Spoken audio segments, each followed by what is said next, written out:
কি ব্যাপার? আমি কোথায়? হসপিটালে। এখানে কেন? কিচ্ছু হয়নি আপনার।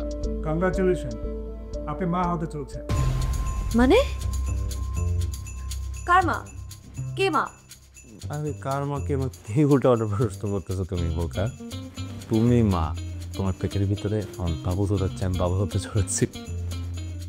কি বলতেছো তুমি? একটু আগে ডিভোর্স পেপারে সাইন করে আসছি, আমি মা হতে চলছি মানে? আর আশ্চর্য কথা ভাবতেন। প্লিজ, এটা একটা হসপিটাল। আপনার একটা সুসংবাদের ব্যাপার, ডিসিশন কি নেবেন না নেবেন এটা বাসায় গিয়ে নিতে পারেন। আমি এখন বাসে যাব। কোথায় বাসে যাবো তুমি? আমার বাচ্চা তুমি কিছুই বলো। আমি এই বাচ্চা রাখতে পারবো না। আমি রাখবো না। তোমার একার না বাচ্চা আমারও।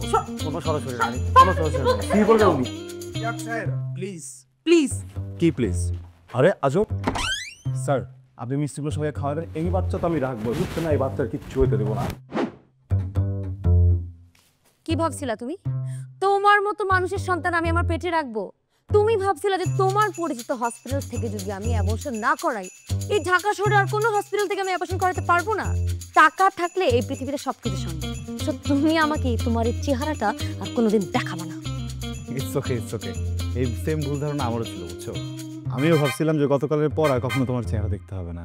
কিন্তু দেখো, এখন বুঝতেছি তোমার চেহারাটা না দেখলে তো আমি তো শান্তি পাবো না।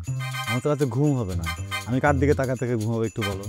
আর তুমি যে বাসা থেকে চলে যাবা, তুমি তো একা একা যাবা না, সাথে করে তো পেটের ভিতরে আমার বাবুটাকে নিয়ে যাবা। এটা তো আমি হতে দিব না, বুঝছো না শোনা? আচ্ছা, প্রবলেমটা কোথায় আমাদের বলো? আমি তো আমার যে অভ্যাসগুলো এটা তো। আচ্ছা, খাটের নিচে গ্লাস আছে কিনা দেখো। নাই কেন? এই যে বেড টেবিলের উপরে। তারপর ভেজা গামছা নাই, ওটাও বারান্দায়। আর এই যে মোজা তো নাই, আমি মোজা জুতা পরে ছেড়ে দিচ্ছি, আমি স্যান্ডেল পরবো, বুঝছো? আমি কোনোভাবেই তোমাকে কোনো কমপ্লেন করতে দেবো না। তুমি তোমার এই মুখ দিয়ে বলছো না আমাকে ডিভোর্স দিবা? এখন যদি তুমি তোমার মুখ দিয়ে আমাকে বলো যে তুমি একদম বদলায় যাবা, ভালো মানুষ হয়ে যাবা, তুমি তোমার এই জিব্বা দিয়ে পুরো বাসা চেটে ক্লিন করবা, তারপরেও আমি তোমার সাথে সংসার করতেছি না। প্রয়োজন নাই তো। তুমি আমার সাথে কেন সংসার করবা? আমি তোমার সাথে সংসার করবো। আজকে থেকে যে পুরো উল্টায় দিলাম, আমি বউ, তুমি স্বামী। যেইভাবে তুমি বলবা সেইভাবে হবে, ঠিক আছে?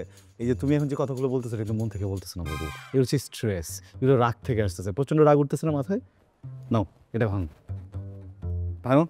তোমার চেহারা আর তোমার মতো আরেকজন আর এই বাসায়, তিনটাই আমার জন্য খুব স্ট্রেসফুল। আমি জানি তো তুমি এখন এগুলো কেন বলতেছো। তোমার এই বাচ্চাটা পৃথিবীতে আসলে আমি যে তোমাকে আর ছাড়তে পারবো না, তাই না? সো এত বড় ভুল আমি করতেছি না। পারলে আমাকে আটকায় দেখাও। তুমি পারলে লাগেজটা আটকে রাখো। তুমি আমাকে খোটা দিচ্ছ? কি নিয়ে? এই যে লাগেজটা তোমার টাকা কিনা না, তোমার টাকার এক সুতা পরিমাণও আমি নিব না। দেখো না তুমি, দেখো এই বাচ্চা আমি এই পৃথিবীতে আনতেছি না, মনে রাখো কথা। ওর না ম্যাচিং হয় নাই। বাচ্চা তো আমার পৃথিবীতে আসবে, আলোও দেখবে, যদি তুমি চাও আর না চাও।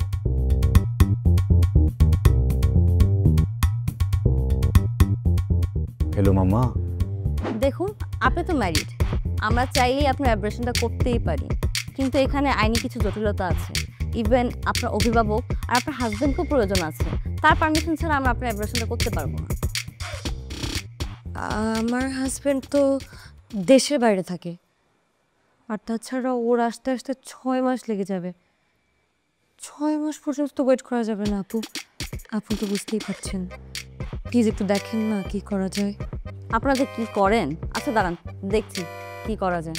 আর আপনার কিছু সাইন লাগবে। ও বাবা গো, ও মা গো, ও বাবা, ও বাবা, মা। চিৎকার করছে কেন? তেমন কিছু না, আপনার মতো সেম কেস, অ্যাবরেশন করতে আসছে, বাচ্চা রাখবে না। ও বাবা গো, ও মা গো, ও বাবা। আর অ্যাবরেশন করতে গেলে তো ব্যথা লাগে, কিছু করার নেই, সহ্য করতে হবে। এনেন, এখানে আপনার একটু বরং সই দিন। একদিন পেন নিলে যদি সারা জীবন ভালো থাকা যায়, তাহলে আমি এই পেন নিয়ে কোনো সমস্যা নেই। আপনি কি কিছু ভাবছেন? না না, আমি কিছু ভাবছি না, আমি রেডি। আচ্ছা, আপনি এখানে সাইন দেন, আমি ভিতরে সব কিছু ঠিকঠাক করে আসছি।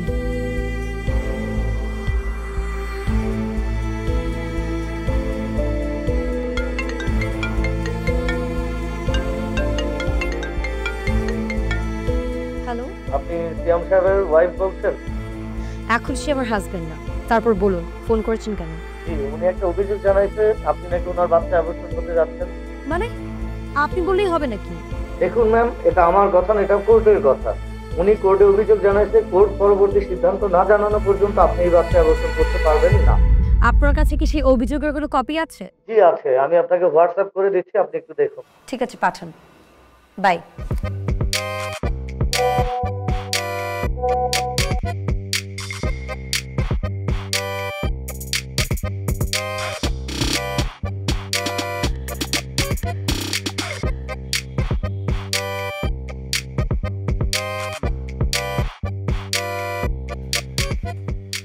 তোমার ওজন কত এখন?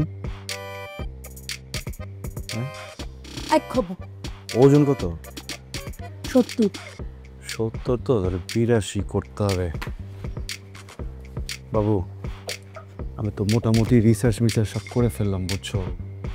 আমি বই দেখে যেটা বুঝলাম, তোমার মোটামুটি 10 থেকে 12 কেজি ওজন পুরো জার্নিতে বাড়াতে হবে। এটা স্বাভাবিক। এর থেকে কম হলেও সমস্যা, এর থেকে বেশি হলেও সমস্যা। এখন স্বাভাবিক ওজন থেকে 10 কেজি 12 কেজি ওজন বাড়াতে হলে অবশ্যই খাবার বাড়াতে হবে। সেই খাবারটা তুমি কী বাড়াবা? বাজে খাবার খাবা? জাঙ্ক ফুড খাবা? Burger, sandwich, pizza?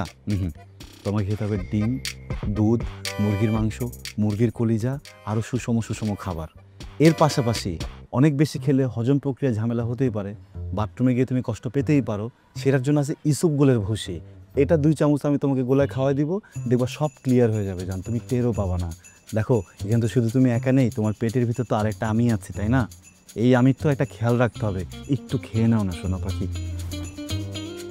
ডিভোর্স পেপারে সাইন করার পর থেকে কি ছাগল হয়ে গেছো? বুঝতেছো না? তোমার মতো আরেকটা আমি এই পৃথিবীতে আনতেছি না। আমি খাবো না। আর যদি আমি না খাই কি করবা?